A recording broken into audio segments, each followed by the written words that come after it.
നഗരത്തിൽ പലയിടത്തും വെള്ളം വന്നു തുടങ്ങിയെങ്കിലും മേലാറന്നൂർ ഉൾപ്പെടെയുള്ള ഈ പ്രദേശങ്ങളിൽ ഇപ്പോഴും പ്രതിസന്ധി തുടരുകയാണ്. വെള്ളം വരവേ ഇല്ല. ഒരാഴ്ചയായി ഫുള്ള് വരല.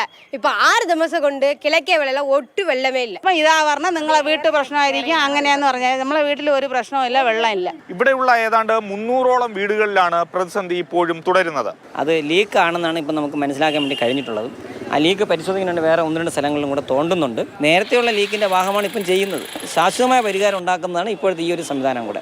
ഈ ചെറിയ വഴിയിലൂടെ ടാങ്കർ കടന്നു പോകില്ല, അതൊരു പ്രതിസന്ധിയാണ്. അതുകൊണ്ട് തന്നെ ആളുകൾ ഇവിടെ എത്തി പൊതു ടാപ്പിൽ നിന്ന് വെള്ളം ശേഖരിച്ച് അല്ലെങ്കിൽ ഇവിടെ എത്തുന്ന ടാങ്കറിൽ നിന്ന് വെള്ളം ശേഖരിച്ചാണ് വീട്ടിലേക്ക് കൊണ്ടുപോകുന്നത്. തിരുവനന്തപുരത്തെ ജലപ്രതിസന്ധി കഴിഞ്ഞ 6 ദിവസമായിട്ട് തുടരുന്ന സാഹചര്യമാണുള്ളത്. പക്ഷേ കരമന പ്രദേശത്തേക്ക് കഴിഞ്ഞ 6 മാസമായിട്ട് വെള്ളമെത്താത്ത വീടുകളൊക്കെ ഉണ്ട്. അപ്പോൾ നമുക്ക് ഒത്തിരി വരാത്ത കാരണം 6 ദിവസം, അതിന് മുമ്പ് 6 മാസം കൊണ്ട് രാവിലെ 10 മണിക്ക് ശേഷം വരും, 5 മണി വരെ വരും. പിന്നെ രാത്രി 9 മണിക്ക് വരും, പിന്നെ 11 മണി 12 അത്രേ ഉള്ളൂ. പിന്നെ രാവിലെ ഒട്ടും വെള്ളം വരും. ഇപ്പൊ 6 ദിവസം കൊണ്ട് മൊത്തമേ നമുക്ക് വെള്ളമില്ല. ഇന്നും ഉണ്ടായിരുന്നു, നൂല് പോലെ വന്ന് ഇന്നാലെ തല കഴിവേ അമ്മ അതാ അപ്പുറത്ത് പോയി വെള്ളയെടുത്ത് ഇടുപ്പൊക്കെ വരണം. എനിക്ക് പശുവുണ്ട്, അതിൽ അവരൊക്കെ വെള്ളം കൊടുക്കാനൊക്കെ വലിയ ബുദ്ധിമുട്ടുണ്ട്.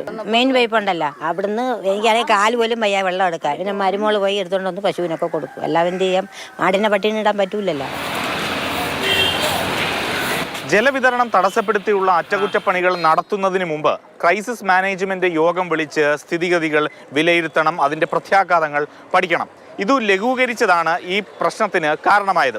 ഇനി മേലാൽ ഇക്കാര്യങ്ങൾ ആവർത്തിക്കരുത്. AK Stephen, Mathrubhumi news, Thiruvananthapuram.